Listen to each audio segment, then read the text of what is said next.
पिलामाने तुमको मु आज सप्तम ओडिया बईर कलामाणिक कविता को स्वागत करुच्ची।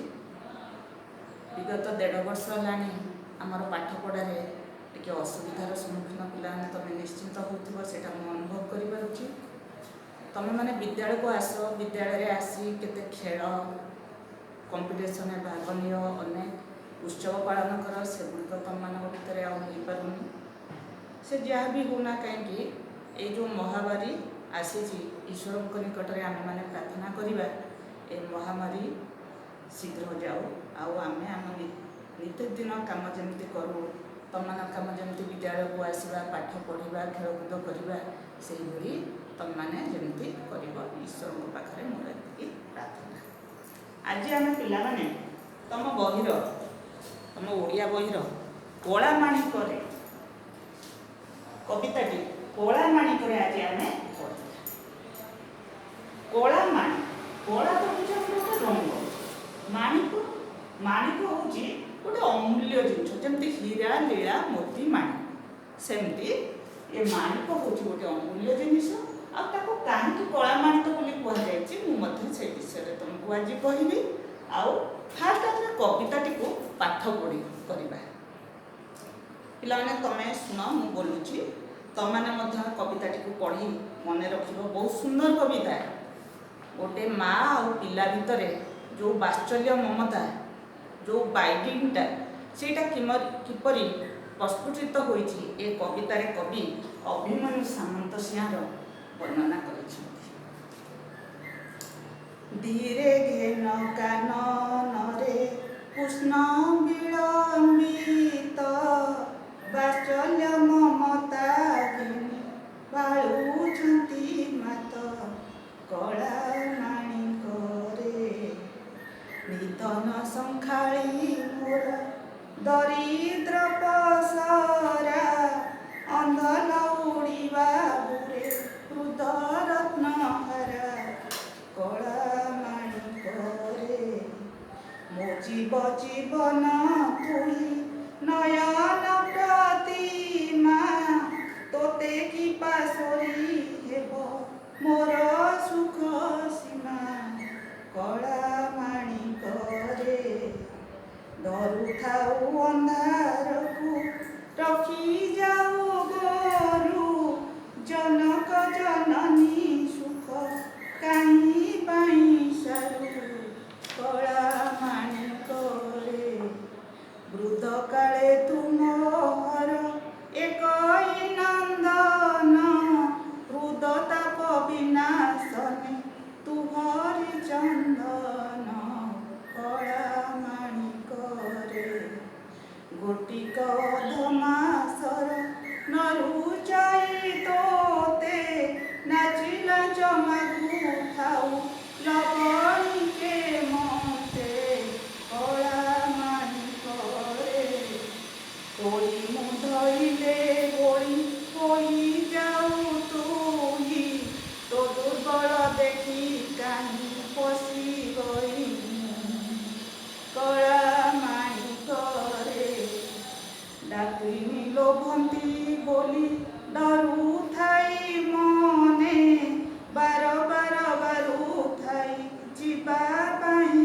मने कलामाणिक रे निशाचर मातिबार शुभुची श्रुति की मुंडपुणी छाड़ी बनमु प्राणी कलामाणिक रे झाड़ बहुथिब लगी झंझी खरा श्रम पाई तरु तले बसिथिबु परा कलामाणिक रे नेलु नाही कहीं पाई तो कठाऊ छता बने कंटा लगी होए लुतुपात चिंता कलामाणिक रे कान डेरी थाऊ एका तो बेणु गीत को आज किंबा शुभु नाही भाबुची मन को कलामाणिक रे पिलाने केड़े सुंदर कविता तुम सब बुझी सारी कवितार कवि होउछन्ति आम अभिमन्यु सामंत सिंह। सीए आमर रीतिजुगीय कवि मानक भितर अभिमन्यु थे जड़े अन्यतम स्रष्टा। से जाजपुर जिलार बालिया ग्राम एक सामंत परिवार जन्मग्रहण करते। से छोट बेलू जमी तुलसी दुई पत्रु आसे पिलाटे कौन हेब छोट बेलू जना पड़े सेमती ये जन कवि हे बोली छोट बेलू जना पड़ा केमी ना से छोट बेलू से सरल गाँवी भाषा अनेक गुड़िए कविता गुड़िक रचना करते। परवर्ती मुहूर्त में सी राधाकृष्ण लीला को लेकिन अनेक काव्य कविता रचना करगुड़िक मध्य अच्छी कौन चिंतामणि प्रेम कला रसपति सुलक्षणा चढ़े गीत बोले एमती अनेक काव्य कविता से रचना करमर ये कला मानक कविता कवि अभिमन्यु सामंत सिंह विदग्ध चिंतामणि काव्यर 67तम छंदरू आसी।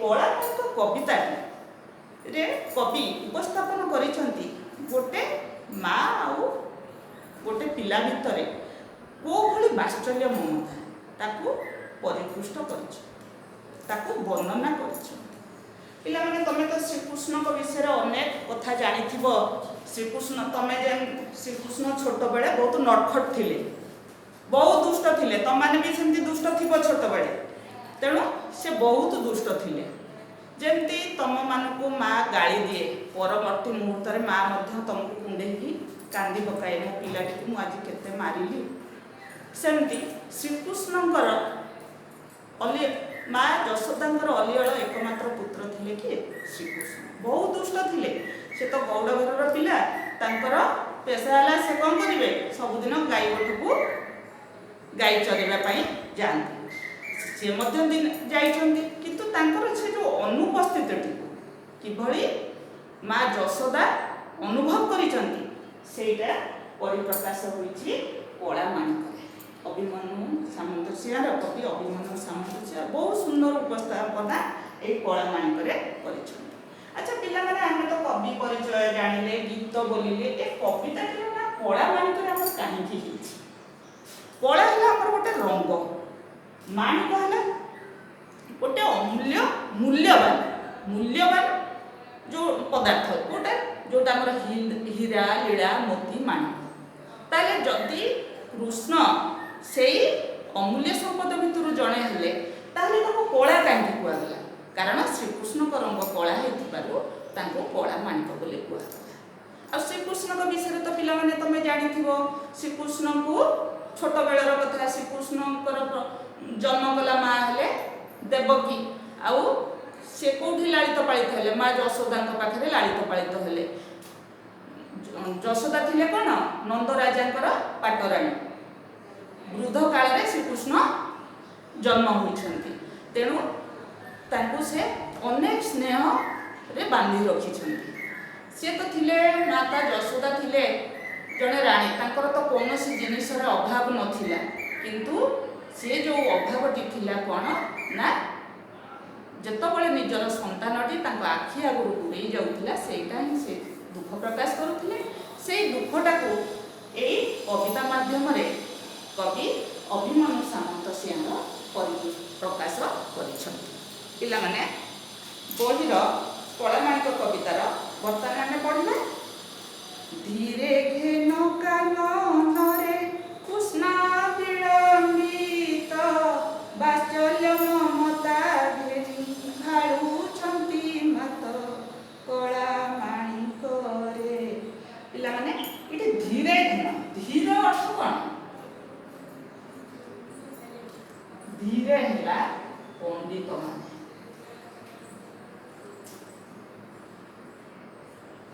धीरे घेन अर्थ ग्रहण करिबा ग्रहण पिला माने देखो धीरे घेन कानन रे कानन अर्थ वर्ण कानन होला वर्ण धीरे घेन कानन रे कृष्ण विलंबित विलंबित अर्थ कौन देरी है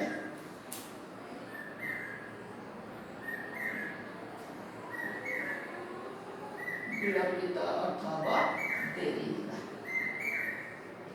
तारे माता यशोदा कौन कहउछन्ति ना धीरे घेन काननरे कृष्ण विलंबित अर्थ पंडित मानक धीरे अर्थ पंडित मानक से कहउछन्ति कौन ना कृष्ण जंगल को गाई गोठ धरी जाइछन्ति तांका पहुँचीबाटा घर को फेरिबा विलंबित होइछि। वात्सल्य ममता घेनी भाळुछन्ति माता। वात्सल्य ममता होउछि कौन वात्सल्य ममता पिता मातांकर पिलांक प्रति जो स्नेह सेटा को वात्सल्य ममता कहते। पिता मातांकर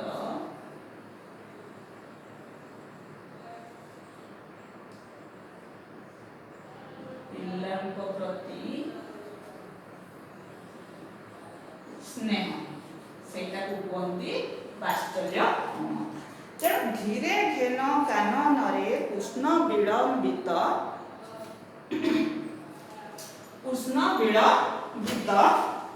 वात्सल्य ममता घेनी भाळुछन्ति अर्थ पंडित मानकु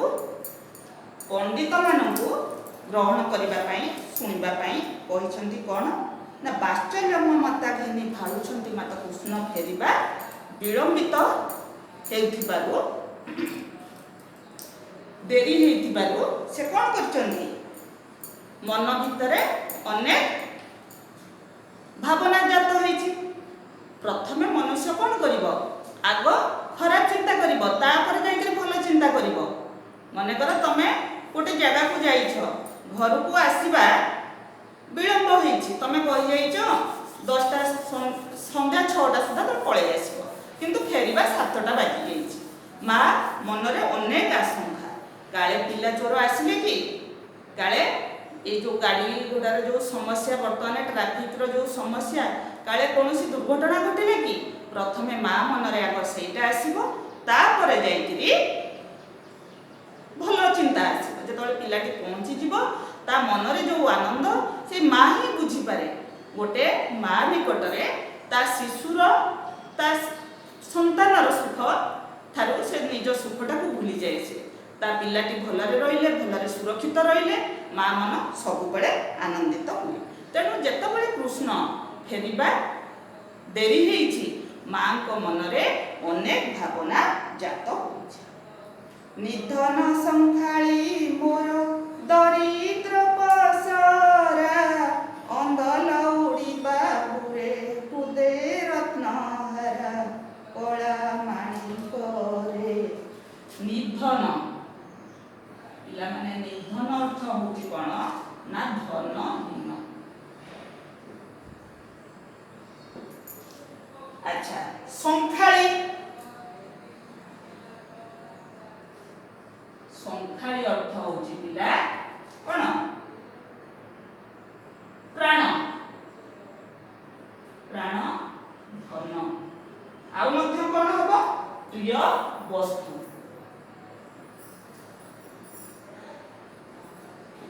बुझे निधन संखाली मोर दरिद्र पसरा पसरा अर्थ कोन पसरा अर्थ होउछि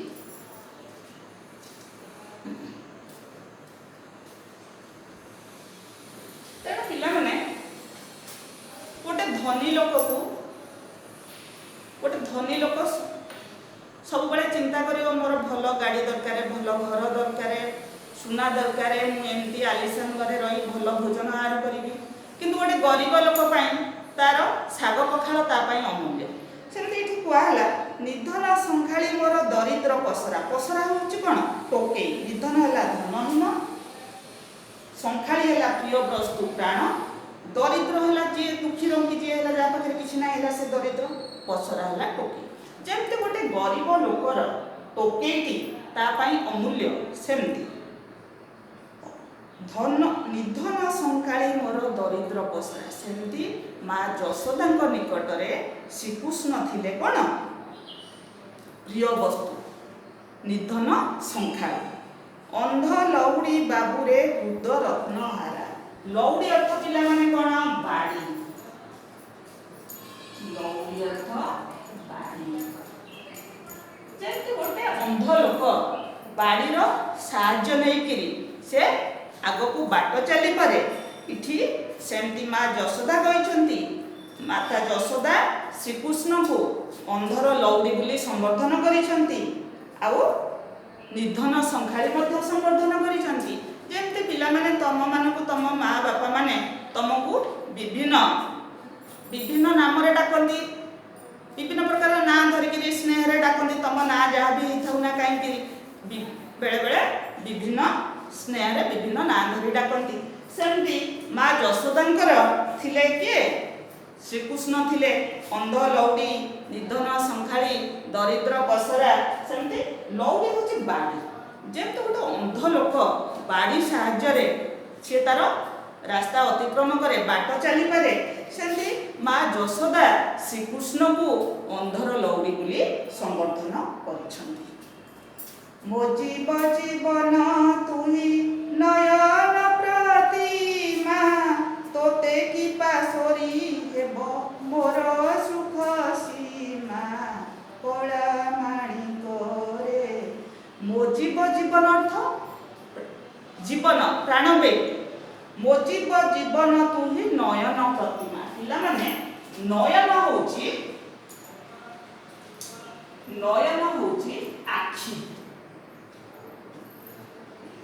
ଆଖି, ପ୍ରତିମା ହେଉଛି ପିତୁଳା,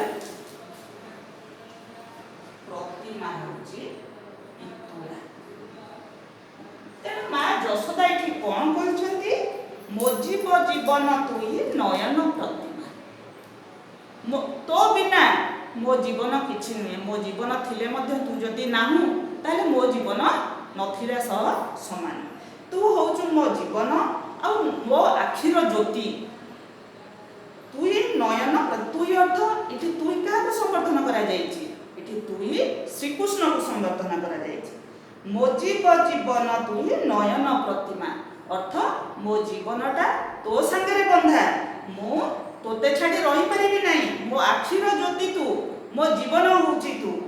ତୋତେ କି ପାଶୋରି ହେବ ମୋର ସୁଖ ସୀମା। ପାଶୋରି ଅର୍ଥ ଭୁଲିବା, ପାଶୋରି ହେଉଛି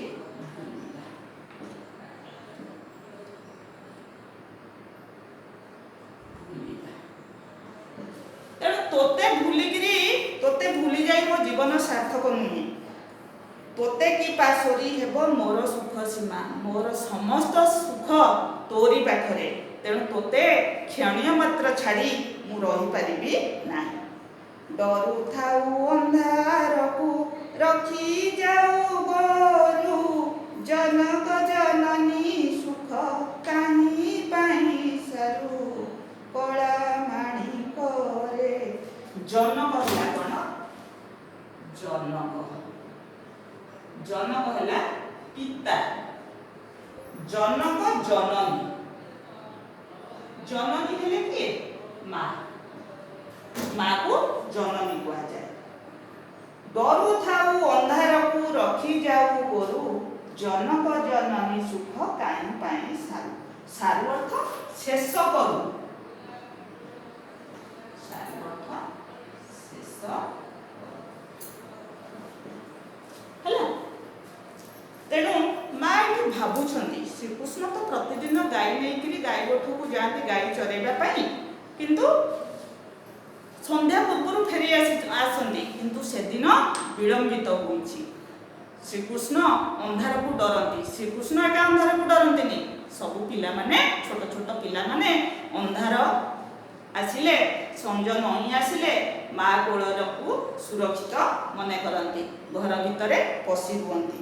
ତେଣୁ ମା ଯଶୋଦା ଏଠି ଭାବିଛନ୍ତି କଣ ନା, ଡରୁଥାଉ ଅନ୍ଧାରକୁ ରଖି ଯାଉ ଗୋରୁ, ଅର୍ଥ ତୁ ଅନ୍ଧାରକୁ ବହୁତ ଡରୁ, ଆଜି ସଞ୍ଜ ନଇଁ ଗଲାଣି, ହେଲେ ତୁ ଆଜି ଗାଈ ଗୋଠ ଧରି ଘରକୁ ଫେରି ନାହୁଁ। ଜନକ ଜନନୀ ସୁଖ କାହିଁ ପାଇଁ ସାରୁ। ଜନକ ହେଲେ କିଏ? ପିତା, ଜନନୀ ହେଲା ମା, ସାରୁ ଅର୍ଥ ଶେଷ କରୁ, ଅର୍ଥ ପିତାମାତାଙ୍କ ସ୍ନେହରୁ କାହିଁକି ବଞ୍ଚିତ ହେବୁ।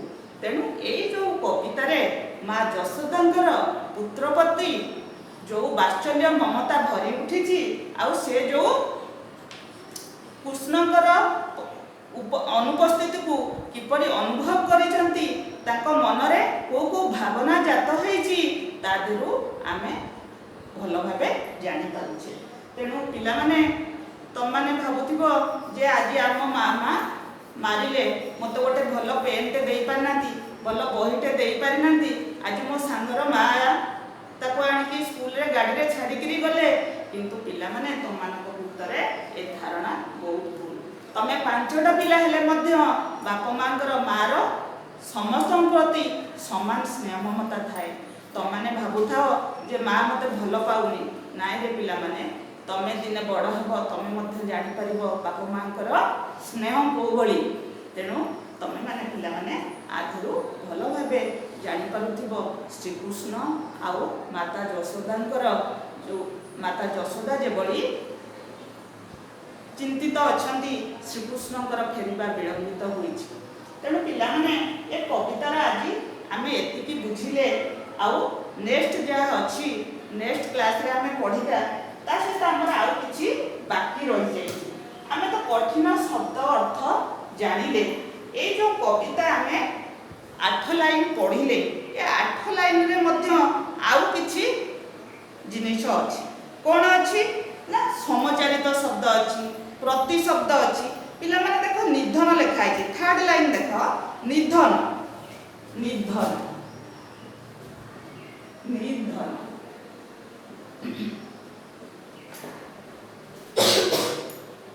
पिला माने ए निधन अर्थ हबो गोटे हबो मृत्यु आ गोटे हबो कोन